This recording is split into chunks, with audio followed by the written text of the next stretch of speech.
All right, I'm kicking in the cameras.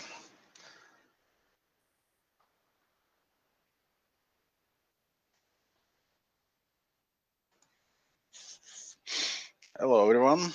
Welcome to the day 2 of OpenSIPIt'.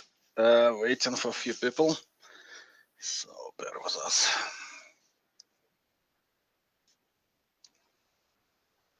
Oh yeah, here is Liviu. Hi, everyone. Hey, Liviu. Hello. Hey guys. We have Andrei. Let's see.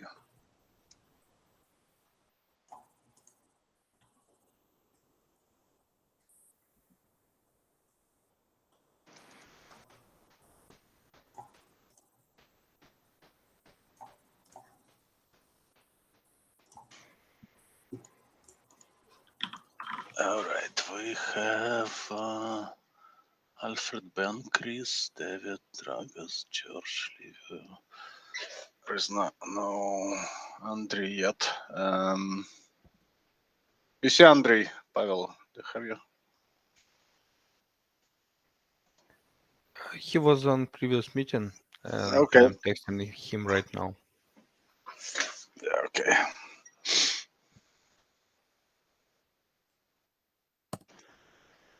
So did you guys get a good rest?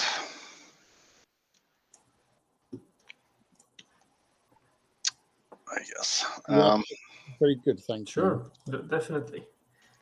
Okay. Anyway, I'll get started. Andrei will probably join us somewhere along the way. So we did pretty good RFC 8760 run yesterday. We found at least one pretty serious interop issue causing OpenSIPs to crash, and Python B2B was throwing an exception. The cause was Go B2B AUS was sending slightly invalid authentication challenge, specifying algorithm as one of the session variants and not supplying QOP parameter, and that caused OpenSIP's SSH UAC to crash trying to generate the response. I did a little bit of investigation with the code. Turns out that situation is not handled, and in general, I don't know, Liviu, have you seen my comments on the Slack channel? We're not sure yet how properly handle it RFC-wise. Because technically we could just... the problem there is that we need synons as part of the session hash calculation, and that synons is not generated unless QOP parameter is present. There are a few ways to deal with it. We could either treat authentication as invalid or try to use empty synons when calculating the hash response. So yeah, we'll discuss it with Liviu and find out. Then there is another interop issue, slightly less grave. We found that asterisk US is sending technically invalid algorithm specifier SMD5 in lowercase. I checked with the respective RFCs. I don't think this is really permitted, although obviously most of the UACs just do case insensitive comparison. So it's suggested maybe if you guys on the asterisk could change it to capital MD5 and add it. Yep, we will research that. We'll probably have to get with the PJ Project guys as well.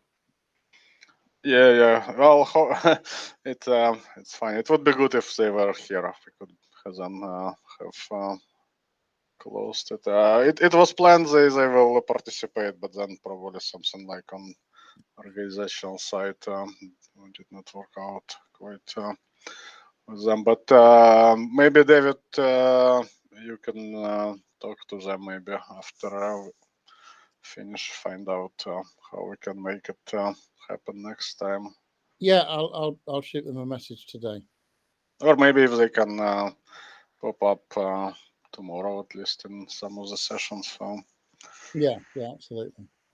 I added a little quick fix on the our end to treat MD5 lowercase as MD5 uppercase. And then another interop issue that was fixed during the day.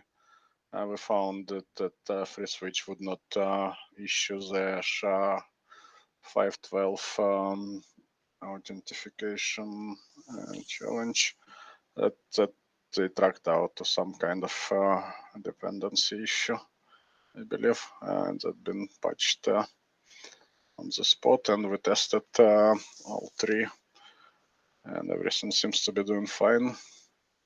Then we also tried to set testbed for ausint QOP handling, and we did not notice until the day was over that OpenSIPs would not actually do it as instructed.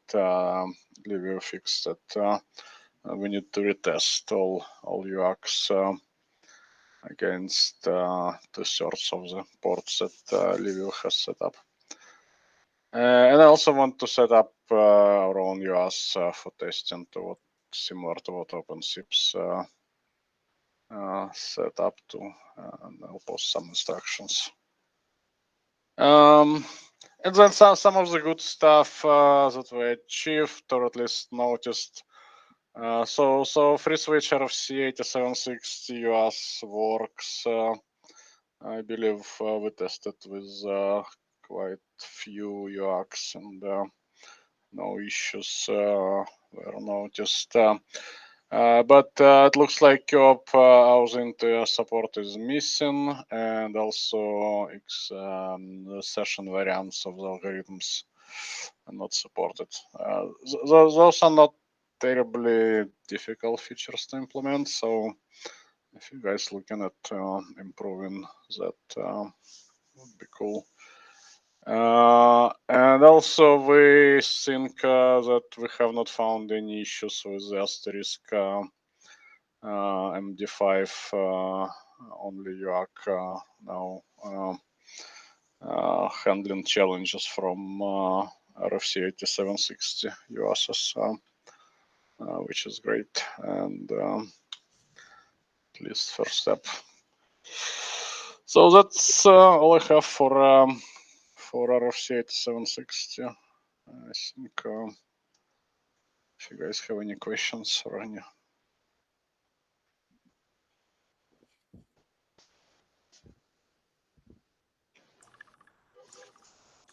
Not really. It went pretty smooth from my perspective. Okay. Okay, so I guess now we can proceed with stir shake and setup, and mostly we'll be focusing on that.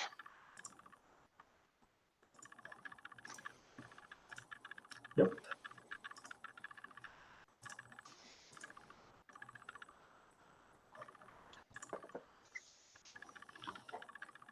Did everyone get a chance to read about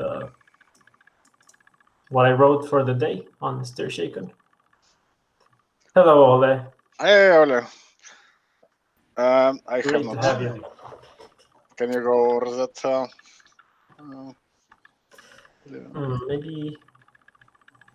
Maybe it's a good idea to share it. Why not?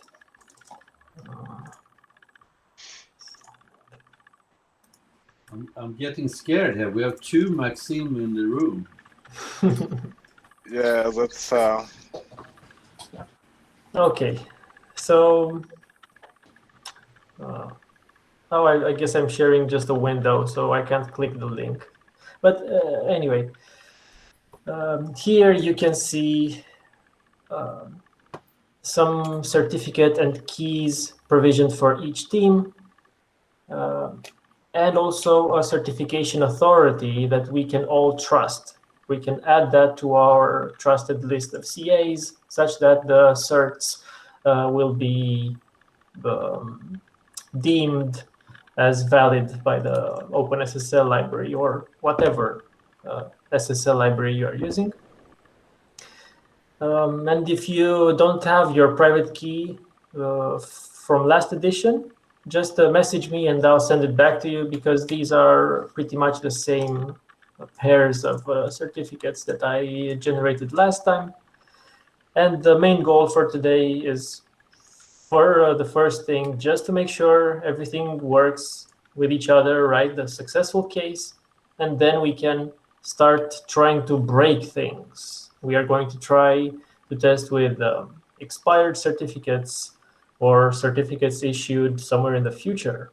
Who knows? I mean, it could happen, and there's definitely some handling to be had there. I was actually thinking about the expired certificates.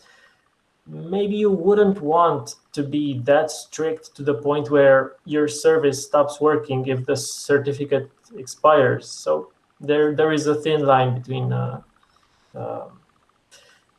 seeing it as an error, or rather keeping on, right, continuing to do your thing, sign it and push it forward. Maybe the other carrier or service provider will accept it as well. But Liviu, you probably want to test with an expired CA as well. Valid certificate signed by an expired CA. I like you that. should never trust that. I have an evil mind when it comes to PKIs. I love that, and it's an excellent reference to what happened with Let's Encrypt, right? With 1 month ago or something, where they're that was even more interesting. But yeah, expired CA. Yeah, the root certificate expired, and it caused all kinds of messes. Yeah. Well, that's not only expiration. There was the problem was they have a system to have a backup, right? Certificate, and that system apparently was never tested. So the old OpenSSL library could not fail over to the next non-expired certificate. Anyway. I mean, they had bridge certificates to a new CA from the old expired CA.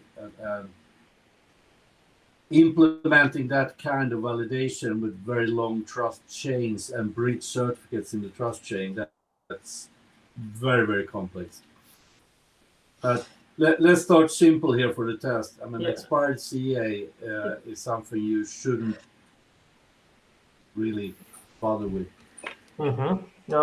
Yes, definitely. I can set that up as well. So we can put that under test 4 and maybe keep the man in the middle stuff for last. The idea there is that sounds fun. Yeah, it is. The idea there is to simulate kind of a tampering of the identity header. Maybe a service provider in the middle sees attestation B, and they go, let me switch it to A, right? Because it's just base 64 encoded, and I can push it further downstream. And just to detect that the signature obviously won't match anymore. And of course, the corruption test, or that's how I called it, maybe there is a bug somewhere, right? With all these long identity headers and all that, maybe there is like a 1 byte changes or some padding, right? Some that kind of issue. And again, it should fail the verification. So that's the plan for today. Let me know if you have any questions so far.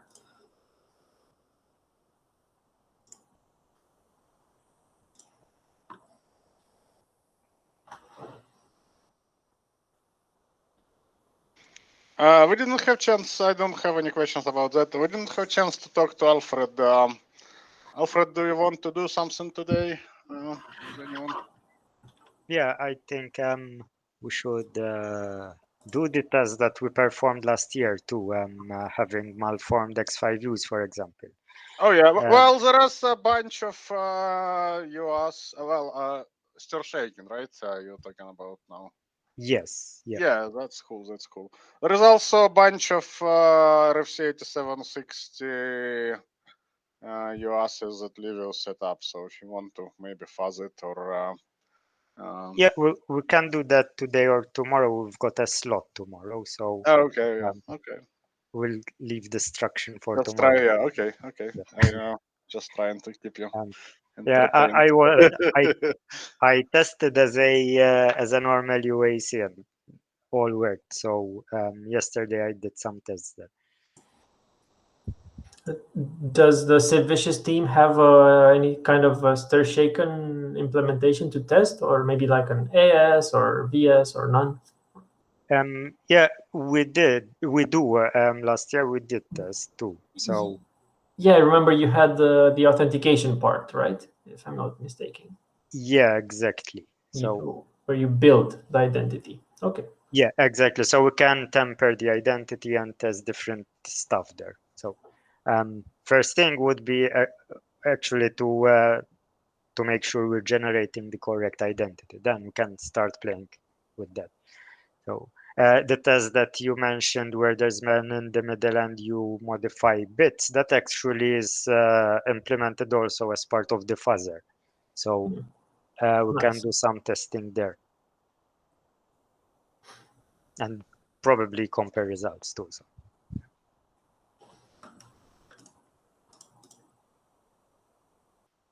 All right. Any other questions from anyone? Come on, guys, don't be shy.